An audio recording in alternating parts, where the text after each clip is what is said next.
रीइंकार्नेटेड के एपिसोड 21 के साथ हाजिर हूँ। अगर आप मेरे चैनल पर नए हैं और अभी तक चैनल को सब्सक्राइब नहीं किया हुआ तो जल्दी से चैनल को सब्सक्राइब कर दें, वीडियो को लाइक और शेयर कर दें, शुक्रिया। रीइंकार्नेटेड के लास्ट एपिसोड के एंड पे हमने देखा था ज़ाओची अपने बाजू के ऊपर कट लगाकर अपने ब्लड को अपने मुंह में भरता है और माउथ टू माउथ के मुंह में वो ब्लड डालता है ताकि वो उस ब्लड को पी सके। लास्ट सीन के ऊपर हमने देखा था कि ज़ाओची भी ब्लड के निकलने की वजह से वो भी वहीं पर बेहोश हो जाता है, जबकि मॉली तो पहले से बेहोश होती है। इस एपिसोड की शुरुआत में ज़ाओची को एक बैकग्राउंड सीन याद आता है जब वो वहाँ पर बेहोश होता है। उस वक्त एक और लड़की की पास्ट लाइफ में जब उसका नाम युनची हुआ करता था वो उसको जानती थी। वो उसे कहती है, ब्रदर युनची क्या तुम जाग गए? तो फिर वो लड़की अपने पास से अपना मेडिसिन बॉक्स निकालती है और उसके बाजू के ऊपर मेडिसिन लगाना स्टार्ट करती है और कहती है, बिग ब्रदर युनची तुम तो हर बार जख्मी होकर वापस आते हो, जरा इस बार देखो तो सही तुम्हारे बाजू के ऊपर कितनी चोटें लगी है। फिर वो उसे कहती है, ब्रदर युनची मैंने तुम्हारे लिए आज बहुत सारा खाना बनाया है, आज खाना मेरे साथ ही खाना। फिर वो लड़की उसे कहती है, ब्रदर युनची जरा यहीं पर रुको, मैं तुम्हारे लिए बेड को ठीक कर देती हूँ। लेकिन उसी वक्त ब्रदर युनची उठकर बाहर चला जाता है। वो दरवाजे में खड़ी होकर देखती है तो युनची वहाँ से जाता हुआ दिखाई देता है। वो कहीं दूर जा रहा होता है। इसी के साथ ही नेक्स्ट ड्रीम में वो देखता है कि वो लड़की वहाँ पर बेहोश पड़ी होती है, उसकी हालत काफी ज्यादा खराब होती है, जबकि युनची उसके पास बैठा होता है। मरने के वक्त वो लड़की युनची से कहती है, ब्रदर युनची तुम्हारी बॉडी के ऊपर जितनी भी चोटें लगती है वो सारी की सारी चोटें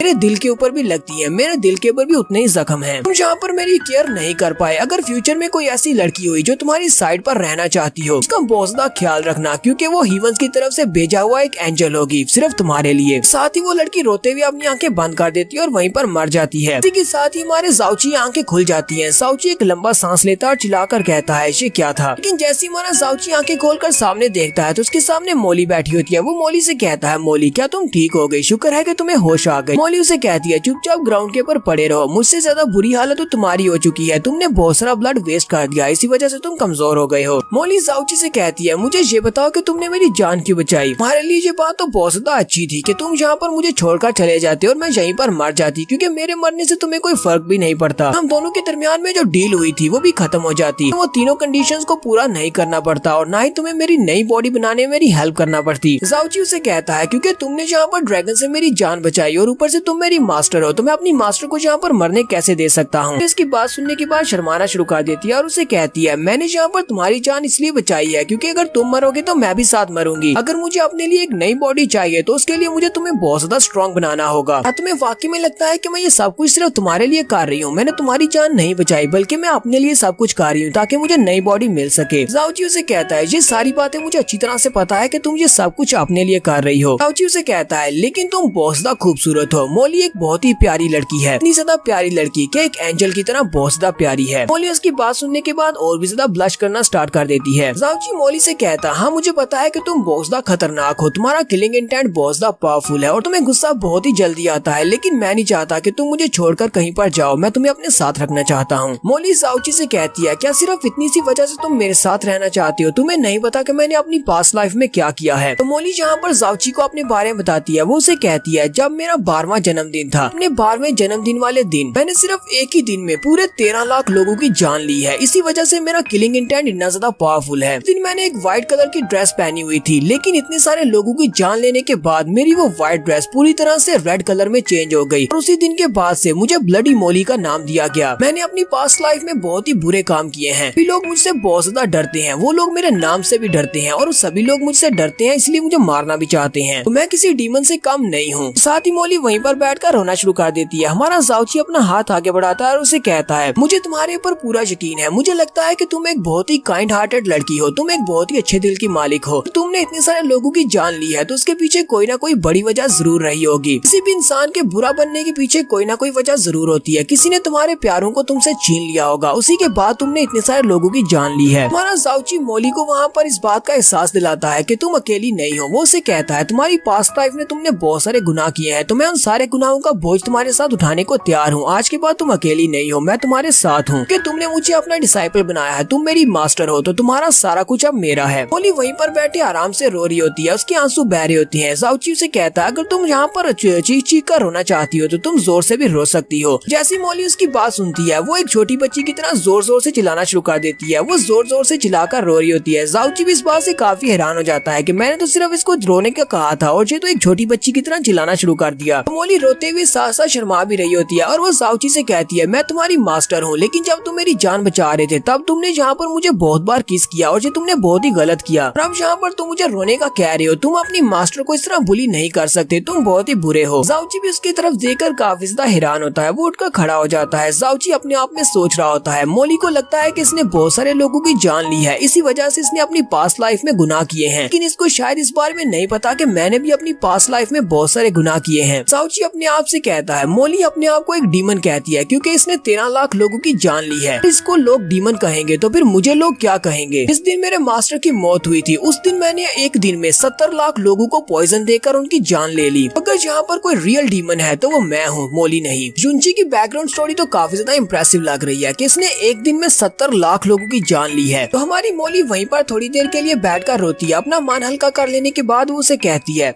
अब जबकि फिलहाल तुम किसी भी खतरे में नहीं हो, लेकिन मैं तुम्हें एक बात बता दूं, मैंने यहाँ पर बहुत सारी मिस्टिक पावर्स को यूज किया है, इसी वजह से अगले 3 महीने तक मैं अपनी मिस्टिक पावर्स को यूज नहीं कर पाऊंगी, क्योंकि अगर मैं अपनी पावर्स को यूज करूंगी तो तुम अपनी पूरी बॉडी का सारा ब्लड भी लगा दो, तब भी तुम मुझे दोबारा से ठीक नहीं कर पाओगे। जाओची से कहता है, ठीक है मुझे तुम्हारी समझ आ गई, अब मैं किसी भी खतरे में नहीं पड़ूंगा। मोली जाओची से कहती है, तुम्हें यहाँ से जो स्पेशल खजाना मिला है जिसको ये ड्रैगन किंग सिक्योर कर रहा था, लगता है कि वो उस इवल गार्ड का एक बीज है, जो उन 5 बीजों में से एक बीज है। मैं बाकी के 4 भी ढूंढने होंगे, तुम्हें जल्दी से जल्दी इसको कंज्यूम करना होगा, जल्दी से इसको खा जाओ। साथ ही वो उसे कहती है, और एक और बात, फ्यूचर में अगर तुम मेरी बॉडी को टच करने वाले हो, चाहे मैं बेहोश ही क्यों ना हो, पहले तुम्हें मुझसे इजाजत लेना पड़ेगी। जाओची उसे कहता है, ठीक है मैं इस बात को समझ गया, दोबारा मैं तुम्हें टच नहीं करूंगा। साथ ही वो जल्दी से गायब होकर उसके हिमली पॉइजनस बीड के अंदर चली जाती है। जाओची कहता है, तुम तो बहुत ज्यादा जल्दी में हो, ऐसे लगता है कि जैसे कि तुम मुझसे शर्मा कर भाग रही हो। तो मोली उसके हिमली पॉइजनस बीड के अंदर जाने के बाद अपने घुटनों में सर देकर बैठी होती है और सोच रही होती है, क्या वाकई में इस लड़के ने जहाँ पर मुझे किस किया है। ऊपर से मैं भी पगली हूँ जो उसके सामने बैठकर इतनी जोर जोर से रो रही थी, मैं तो उसके सामने बहुत ज्यादा शर्मिंदा हो गई हूँ, तो मैं उसके साथ आंखें मिलाकर बात भी नहीं कर पा रही। फिर साथ ही हमारी मोली कहती है, मेरी जिंदगी में 2 स्पेशल लोग थे, एक मेरी माँ और एक मेरा भाई, जो कि मेरे बहुत ज्यादा केयर करते थे और मुझसे बहुत ज्यादा प्यार करते थे, लेकिन अब लगता है कि मेरी जिंदगी में एक और इंसान है जो कि उन्हीं की तरह मुझे बहुत ज्यादा प्यार करता है। जाओची उस इवल कार्ड के सीड को बाहर निकालता और कहता है, चलो देखते हैं कि इसमें स्पेशल क्या है। वो उस सीड को जल्दी से निकल जाता है। जैसे ही वो सीड को खाता है उसकी पूरी बॉडी के अंदर से फायर निकलना स्टार्ट हो जाती है। मोली जाओची से कहती है, जो तो वाकई में उस इवल कार्ड का एक बीज है, ऊपर से तुम्हें जब मिल भी गया, तुम तो वाकई में बहुत ज्यादा लकी हो। हमारा जाओची जब उस बीड को खाता है तो उस बीड को खाने के बाद उसकी बॉडी से जबरदस्त एनर्जी निकलती है। जाओची कहता है, मेरा ब्रेक थ्रू हो रहा है, और ब्रेक थ्रू करने के बाद वो काफी सारे लेवल्स को एक ही साथ अप कर जाता है। ब्रेक थ्रू करने से पहले हमारे जाओची की कल्टीवेशन अपनी एलिमेंट्री राम के फर्स्ट लेवल पर थी, लेकिन यहाँ पर ब्रेक थ्रू करने के बाद उसकी कल्टीवेशन 10 लेवल के हिसाब से अप हो जाती है। अब वो अपने बेसिक के फर्स्ट लेवल पर पहुंच चुका है। जाओची कहता है, नॉर्मल हालात में इस कल्टीवेशन के लिए मुझे पूरे 3 साल लग जाते, लेकिन यहाँ पर सिर्फ एक बीड को खाने से मैंने लेवल अप कर लिया। जाओची की बॉडी के अंदर से काफी सारी फायर भी निकल रही होती है। जाओची से कहता है, मैंने इतनी आसानी के साथ लेवल अप कैसे कर लिया, और ऊपर से हाथों के अंदर से ये फ्लेम्स क्यों निकल रही हैं। मोली जाओची से कहती है, मैंने तुम्हें पहले भी इस बारे में बताया था, हमारी बॉडी के अंदर जो मेरिडियंस हैं वो इवल कार्ड की मेरिडियंस हैं, क्योंकि तुमने अपने एक मेरिडियन पॉइंट को एक्टिवेट किया है तो उसके साथ में फ्लेम एट्रीब्यूट की पावर मिली है। रही बात तुम्हारी स्ट्रेंथ की इतनी जल्दी इंक्रीज होने की, यानी तुम्हारे लेवल अप होने की, तुझे तो तुम्हारा साइड बोनस है। मोली जाओची को इवल गार्ड की पावर्स के बारे में बताती है। वो उसे कहती है, कहानियों के मुताबिक इवल गार्ड के पास सारे एलिमेंट्स की पावर थी, उसके पास जो एलिमेंट्स की पावर थी वो बाकी के सारे गार्ड से बहुत ज्यादा थी। इवल गार्ड 5 एलिमेंटल पावर्स को कंट्रोल कर सकता था। इस वक्त तुम्हें उसका एक बीज मिला है जिसके अंदर फायर टाइप की पावर है, इस वजह से तुम्हारे पास अब फायर की पावर आ गई है। सिर्फ फायर की पावर को यूज कर सकती हो, बल्कि तुम्हारे खिलाफ जितने भी फायर अटैक्स होंगे वो बिल्कुल बेकार हैं, कोई भी फायर से तुम्हारे पर अटैक नहीं कर पाएगा। जाओची भी इसकी बात सुनने के बाद बहुत ज्यादा चौंक जाता है और उसे कहता है, क्या वाकई में तुम सच कह रही हो, अब मैं यहाँ पर फायर अटैक्स को यूज कर सकता हूँ, साथ ही साथ मैं फायर से बच भी सकता हूँ, यानी कि मेरे पास इम्यूनिटी आ गई है। मोली जाओची से कहती है कि पावर वाकई में बहुत ज्यादा शानदार है, किसी एलिमेंट को कंट्रोल करना और उस एलिमेंट से मुकम्मल तौर पर इम्यूनिटी हासिल करना। अगर मैं तुम्हारी मास्टर नहीं होती तो अब तक मैंने तुम्हें मार दिया होता और तुम्हारे पास से सीड को छीन लिया होता और इस पावर को मैं अपना बना लेती, लेकिन मैं तुम्हें मार नहीं सकती, अगर मैं तुम्हें मारूंगी तो मैं भी साथ मरूंगी। जाओची उसे कहता है, क्या तुम मुझे डराने के लिए सारी बातें कह रही हो। मोली उसे कहती है, नहीं मैं तुम्हें यहाँ पर डराने की कोशिश नहीं कर रही, बल्कि मैं तुम्हें वार्निंग दे रही हूँ। तुम्हारी बॉडी के अंदर जो सीक्रेट्स है तुम इनके बारे में किसी को भी नहीं बता सकते, किसी एक को भी इस बारे में पता चल गया तो पूरी दुनिया तुम्हारे खिलाफ हो जाएगी। वो सभी लोग तुमसे तुम्हारी इवल गार्ड की पावर्स को छीनना चाहेंगे। ये पावर्स हैं ही इतनी ज्यादा शानदार कि इस वक्त हम लोग जिस दुनिया में जी रहे हैं इस दुनिया में कोई भी ट्रू गार्ड नहीं है, सारे के सारे ट्रू गार्ड्स खत्म हो चुके हैं और तुम्हारे पास जो पावर्स हैं वो एक गार्ड की पावर्स हैं और फ्यूचर में तुम एक रियल गार्ड बन सकते हो। एक रियल गार्ड की पावर किसको नहीं चाहिए। जाओची अपने हाथ पे अपनी फ्लेम पावर्स को रिलीज करते हुए कहता कहता है तो मेरे पास एब्सोल्यूट पावर आ चुकी है। मोली उसे कहती है तुम्हें यहाँ पर ज्यादा एरोगेंट होने की जरूरत नहीं है, ना ही जहाँ पर ज्यादा खुश होने की जरूरत है। अभी के लिए तुम इन पावर्स को यूज नहीं कर पाओगे क्योंकि इनको कंट्रोल करना काफी मुश्किल है। फिलहाल के लिए मैं चाहती हूँ कि तुम इस ड्रैगन की बॉडी को अपने कंट्रोल में रखो। इस ड्रैगन की बॉडी बहुत ज्यादा प्रेशियस है और फ्यूचर में तुम्हारे काफी काम आ सकती है, क्योंकि एक रियल ड्रैगन की ड्रैगन कोर, उसकी स्किन, उसकी हड्डियां, यहाँ तक कि उसकी हर एक चीज बहुत ज्यादा कीमती है। इसलिए सारे के सारे ड्रैगन को अपने पास रख लो। यहाँ पर हमारे जाओची के पास फायर को कंट्रोल करने की पावर आ चुकी है और उसकी कल्टीवेशन भी इसी ग्राम के फर्स्ट लेवल तक पहुँच चुकी है। फ्यूचर में हमारा जाओची कितना ज्यादा स्ट्रॉन्ग होगा ये तो नेक्स्ट एपिसोड से पता चलेगा जब उसकी नई जर्नी स्टार्ट होगी। लास्ट एपिसोड के एंड पे हमने देखा था मोली हमारे जाओची से कहती है तुम्हें इस ड्रैगन की बॉडी को भी अपने पास रखना होगा, इसे जल्दी से अपने पास स्टोर कर लो क्योंकि ये फ्यूचर में तुम्हारे काफी काम आएगी। जाओची उसे कहता है लेकिन ये ड्रैगन की बॉडी तो काफी ज्यादा हार्ड लगती है, मैं इसकी बॉडी को छोटे पीसेस में काटूंगा कैसे, मेरे पास अभी इतनी स्ट्रेंथ नहीं है। मोली उसे कहती है वैसे तो मैं तुम्हारी मदद कर सकती थी इसकी बॉडी को काटने के लिए, लेकिन अभी मैं रेस्ट कर रही हूँ, मैं अपनी मिस्टिक पावर्स को यूज नहीं करना चाहती। हमारे हिमली पॉइजनस बीड की स्पेस बहुत ज्यादा बड़ी है, तुम इस पूरे के पूरे ड्रैगन को ही अपनी हिमली पॉइजनस बीड के अंदर रख सकते हो, तुम्हें इसको काटने की जरूरत नहीं है। मोली उसे कहती है और ऊपर से तुम्हारी स्ट्रेंथ बहुत ज्यादा कम है, अगर तुम मरना नहीं चाहते तो तुम्हें जल्दी से जल्दी इम्प्रूव करना होगा, इस स्ट्रेंथ को थोड़ा सा और बढ़ाओ और उसके बाद मैं तुम्हें एक बहुत ही स्पेशल स्किल सिखाऊंगी। जाओची काफी खुश हो जाता है और उसे कहता है मुझे ये बताओ कि तुम मुझे कौन सा स्पेशल स्किल सिखाने वाली हो। मोली उसे कहती है मेरे स्पेशल स्किल का नाम स्टार गॉड्स ब्रोकन शैडो है। जाओची इस बात से बहुत ज्यादा हैरान होता है और कहता है अगर मोली यहाँ पर मुझे एक स्पेशल स्किल सिखाने वाली है तो वाकई में बहुत ज्यादा पावरफुल स्किल होगा, क्योंकि इसके स्किल्स मैंने देखे हैं, ये बहुत ज्यादा स्ट्रॉन्ग है। तो नेक्स्ट सीन हमें न्यू मून सिटी का दिखाया जाता है। न्यू मून सिटी पहुंचने तक रास्ते में ही वो उसे इस स्पेशल मूव को सिखा देती है जिसका नाम स्टार गॉड शैडो टेक्निक है। हमारा जाओची न्यू मून सिटी के अंदर पहुंच जाता है तो वो अभी भी उस मूव को प्रैक्टिस कर रहा होता है, क्योंकि मोली ने उसे कहा था कि इस मूव को अच्छे से प्रैक्टिस करो। न्यू मून सिटी के जो लोग होते हैं वो जब जाओची को आता हुआ देखते हैं तो वो लोग बहुत ज्यादा हैरान हो जाते हैं। वो लोग कहते हैं क्या वहाँ पर एक इंसान है या फिर दो है, या फिर उसका शैडो भी उसके साथ साथ चलता हुआ आ रहा है, हमने यहाँ पर किसी भूत को तो नहीं देख लिया। वो सभी लोग बहुत ज्यादा हैरान होते हैं। जाओची बड़े आराम से चलता हुआ आ रहा होता है और साथ ही अपनी शैडो टेक्निक को मास्टर भी कर रहा होता है। नहीं पता होता कि वो न्यू मून सिटी के अंदर एंटर हो चुका है। मोली उसे कहती है बेवकूफ कहीं गई, ये तुम क्या कर रहे हो, जल्दी से प्रैक्टिस करना बंद करो वरना तुम सभी लोगों को बहुत ज्यादा डरा दोगे। अपने आसपास भी देखो, सभी लोग तुम्हारी तरफ घूर घूर कर देख रहे होते हैं।